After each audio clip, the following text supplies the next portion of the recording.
Again 2012, ठीक है, again 2012 comprehension क्या कहता है, in the following reaction sequence the compound C is an intermediate, ठीक है, आई है, इसके ऊपर एसिटिक एनहाइड्राइड का रिएक्शन है सोडियम एसीटेट के मौजूदगी में, यहाँ से J बनाया है जो कि इंटरमीडिएट है, ठीक है, उसके बाद हाइड्रोजन PDC है, SOCl2 है, एनहाइड्रस AlCl3 है, इसे K बनाया है। J के बारे में क्या बोल रहा है कि C9H8O2 है, J give effervescence on treatment with sodium bicarbonate and positive Baeyer's test. अब क्वेश्चन क्या पूछ रहा है, आप बताइए कंपाउंड I क्या है, ये I जो है ये I क्या है। और दूसरा जो क्वेश्चन पूछ रहा है, और दूसरा क्वेश्चन क्या पूछ रहा है कि आप बताइए जो K है, ये K जो है ये K क्या है। बस में आगे एक में पूछा है कि बताइए I क्या है, और दूसरा आपसे पूछा है K क्या है। बस में आगे चलिए क्वेश्चन को सोचते हैं। सोचिए, in the reaction following reaction sequence compound J is an intermediate.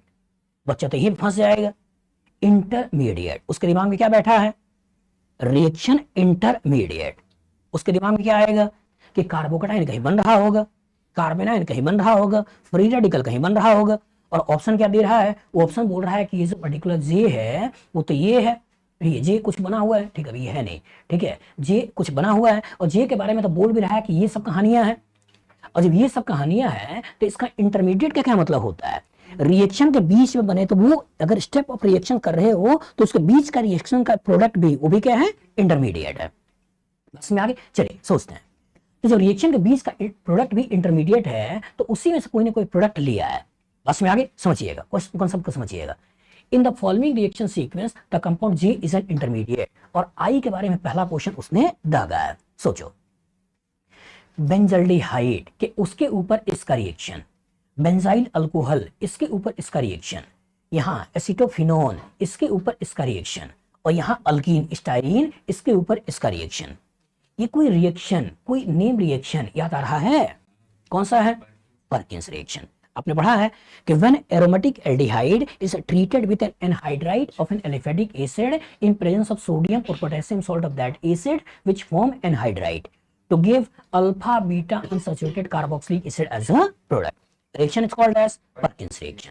तो जब इसके अंदर मतलब I जो सोचना है, और ये बोल रहा है कि J के अंदर 9 कार्बन है, और जो alpha beta unsaturated carboxylic acid सोच रहे हो तो सोचो, अगर मैं बेंजीन ले लूं तो 6 कार्बन यहां चला गया, क्योंकि सब में बेंजीन है तो कहीं ना कहीं बेंजीन तो होगा ही होगा, और उसके बाद अल्फा बीटा तो यहां हो गया कार्बन कार्बन डबल, ये अल्फा बीटा और ये कार्बोक्सिलिक एसिड, इसमें कार्बन कितने हो गए, कितने हो गए, 6 7 8 9। तो यही अगर प्रोडक्ट है और इसी का एल्डिहाइड लेना है तो यही तो एल्डिहाइड है। बस में आगे, तो जिसके थ्रू हमको रिएक्शन को आगे बढ़ना था वो सबस्ट्रेट कौन सा है, वो सबस्ट्रेट है बेंजल्डिहाइड। तो सबस्ट्रेट अगर बेंजल्डिहाइड है तो हमारा आंसर क्या हो गया है, ए। और सोचो कि ये जो तुमने बेंजल्डिहाइड लिया, इसके ऊपर एसिटिक एनहाइड्राइड का रिएक्शन करा दिया इन presence of sodium acetate, reaction करके ये बना दिया। और क्लियर करने के लिए कि जो सोच रहे हो यही है कुछ अलग है। और सोचो, यहां बोल रहा है कि J इंटरमीडिएट है which give effervescence on treatment with sodium bicarbonate. कौन इफर्वेसेंस देता है, बबल्स देता है सोडियम बाइकार्बोनेट से, जिसके अंदर ऐसा फंक्शनल ग्रुप मौजूद हो जिसका एसिडिक कैरेक्टर कार्बोक्सिलिक एसिड के बराबर या उससे ज्यादा हो। जिस मॉलिक्यूल के अंदर ऐसा कोई फंक्शनल ग्रुप है जिसका एसिडिक कैरेक्टर कार्बोक्सिलिक एसिड के बराबर या उससे ज्यादा हो, तो जब इसका रिएक्शन सोडियम बाइकार्बोनेट से करते हैं, सोडियम बाइकार्बोनेट से करते हैं तो होता क्या है, यहीं से कार्बन डाइऑक्साइड निकल जाता है, यहां से HOH वाटर के रूप में निकल जाता है, और इसके corresponding salt of carboxylic acid बन जाता है, ये बन जाता है। तो जो कार्बन डाइऑक्साइड के रूप में बबल स्वरूप में निकल रहा है, इंडिकेशन क्या है कि कार्बोक्सिलिक एसिड है। तो क्या इसके अंदर कार्बोक्सिलिक एसिड है या नहीं है, है। मतलब पहला पार्ट इसने सपोर्ट किया कि भाई इसके अंदर कार्बोक्सिलिक एसिड है, मतलब इसने सपोर्ट करना है कि यहां से जो रिएक्शन सोचना है उसमें प्रोडक्ट कुछ ऐसा सोचना है जिसमें कार्बोक्सिलिक एसिड हो। दूसरा, डबल बॉन्ड के बारे में क्या बताया है, and give positive Baeyer's test. तो जो बेयर्स रिएजेंट होता है कोल्ड डाइल्यूट अल्कालाइन KMnO4, वो किसका टेस्ट है, कार्बन कार्बन डबल या कार्बन कार्बन ट्रिपल। तो इसका मतलब ये जो मॉलिक्यूल J है इसके अंदर कार्बन कार्बन डबल बॉन्ड या कार्बन कार्बन ट्रिपल बॉन्ड भी हो सकता है।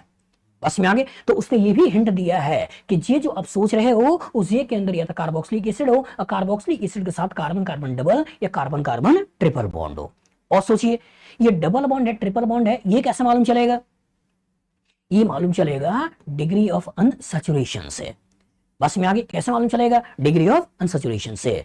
कार्बन 9 है, हाइड्रोजन 8 है, ऑक्सीजन 2 है। डी का फॉर्मूला क्या है? हाँ, तो डी का फॉर्मूला होता है कि कार्बन का नंबर को दुगना कर दो, दो जोड़ दो, हाइड्रोजन हाइड्रोजन घटा दो, नाइट्रोजन को जोड़ दो और 2 से डिवाइड कर दो। यही है। तो यहाँ कहानी में 9 है, तो 9 दूना 18, 18 दो 20, 20 माइनस 8 आपका 12, 12 बाई 2 कितने हो गए? 6।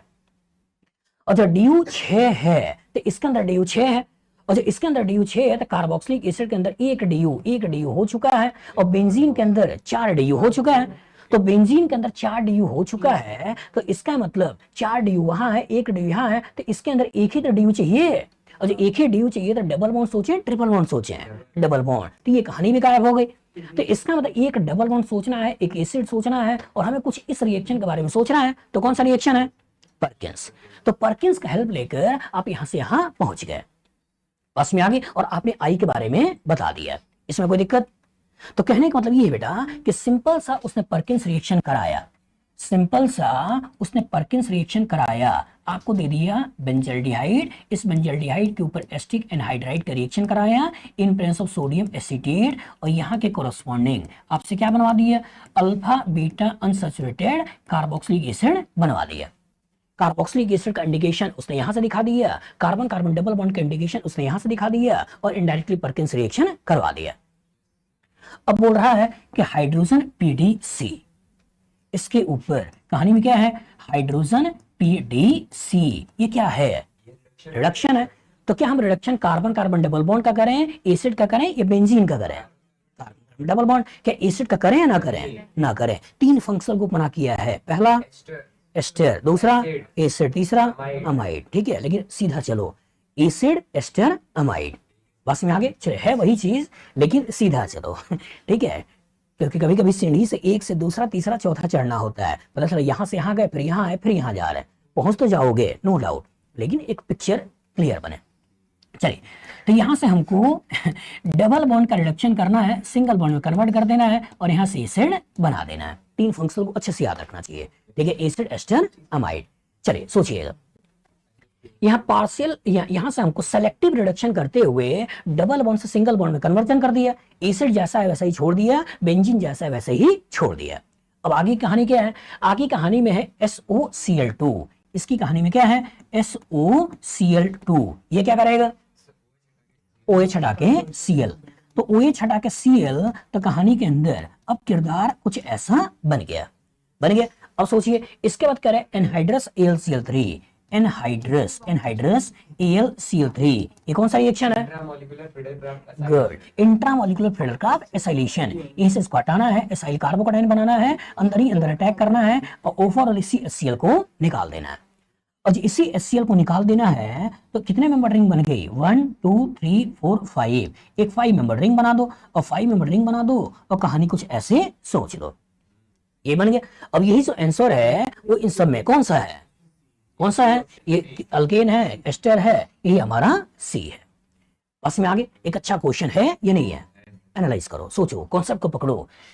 कभी कभी आपसे रिएक्टेंट और प्रोडक्ट कुछ भी ना दे, रिएक्टेंट भी ना दे, प्रोडक्ट भी ना दे, कुछ हेल्प दे, और हेल्प देकर आपसे पूछे कि भाई ये क्या है, हेल्प देकर पूछे कि ये क्या है, और हेल्प देकर पूछे कि कौन सा नेम रिएक्शन है।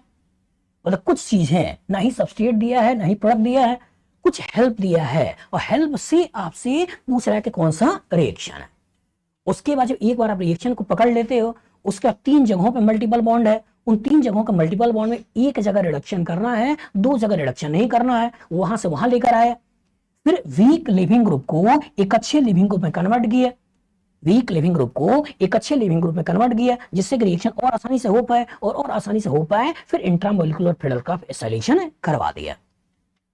गलती से भी अगर तुमने इस एसिड का भी रिडक्शन करा दिया होता, गलती से भी अगर इस डबल बॉन्ड के साथ एसिड का भी रिडक्शन करा दिया होता, तो एसिड का रिडक्शन करा दिया होता, तो कहानी का जो किरदार बनता, क्या वो किरदार कुछ ऐसा बनता या नहीं बनता? यहां डबल बॉन्ड को सिंगल बॉन्ड कन्वर्ट कर दिया, एसिड से अल्कोहल बना दिया, ये बना दिया, और गलती से भी अगर अल्कोहल बना दिया होता और SOCl2 का रिएक्शन कराया होता तो ये OH Cl में कन्वर्ट हो गया होता, और जब ये OH Cl में कन्वर्ट हो गया होता तो ऐसे बना लेता, और अगर ऐसे बना दिया होता और एनहाइड्रस AlCl3 है तो इसका मतलब ये रिएक्शन करा दिया होता तो फ्रीडल-क्राफ्ट अल्काइलेशन करा दिया होता, और गलती से फ्रीडल-क्राफ्ट अल्काइलेशन करा दिया होता तो कहानी का किरदार ये बन जाता, और जो ही कहानी का किरदार ये बन जाता तो ये भी बैठा है। बस में आगे, इसीलिए आपसे कहते हैं कि कुछ लोग पता नहीं कैसे समझा लेते हैं कि इसका प्रोडक्ट ये है, बिना बताए कि एसिड का रिडक्शन नहीं होता है। बस में आगे, उनके हिसाब से एसिड में रिड्यूस कर देता है, और एसिड में रिड्यूस कर देता है तो कहानी में इधर जाना चाहिए, कहानी में इधर नहीं जाना चाहिए। पता नहीं कैसे समझा देते हैं कि यहां से ऐसे ही जाएगा, ये नहीं जाएगा। तो याद रखिएगा 3 फंक्शनल ग्रुप रेसो, पहला कौन सा है एसिड, दूसरा कौन सा है एस्टर, तीसरा कौन सा है अमाइड। इन तीनों का रिडक्शन नहीं कराना है इस पर्टिकुलर के द्वारा, ऐसा नहीं कि होता ही नहीं है, इसके द्वारा नहीं कराना है। मतलब इधर की कहानी में हमको नहीं जाना है, हमको इधर की कहानी में जाना है और ये प्रोडक्ट बताना है। बताओ फ्यूचर में इस तरह का क्वेश्चन आएगा, लगा लोगे, लगा लोगे। इस क्वेश्चन में ऐसा लग रहा था कि जैसे आप बहुत ज्यादा सोच रहे हो कि मतलब इतना ऑप्शंस बना रहे हो आप ना, तभी तो तुम सीखोगे। नहीं, कॉन्सेप्ट बता रहे हैं कि बहुत सारी जगहों से कंफ्यूजन आता है, अगर टीचर ये ना बताए तुरंत आंसर बता दे तो रट लोगे। नॉर्मली किताबों में यही तो होता है कि टू द पॉइंट उसने आंसर लिख दिया तो बच्चा क्या होता है, रट लेता है। लेकिन इस तरह से बताने का मकसद मेरा क्या है कि दिमाग खोले कि यहाँ भी संभावनाएं हैं, ये भी संभावनाएं हैं, ये भी संभावनाएं हैं। इन संभावनाओं में क्यों हम इस संभावना को नहीं पकड़ रहे हैं, क्यों हम इस संभावना को पकड़ रहे हैं, इसके पीछे रीजन क्या है। बस में आगे, यहाँ गलती हो गई तो वहां गलती नहीं होगी, और यहाँ नहीं हुई तो कहीं तो होनी है। ठीक है, तो वहीं होनी है। तो इसीलिए कहा जाता है कि जितनी प्रैक्टिस करना है पहले कर लिया जाए।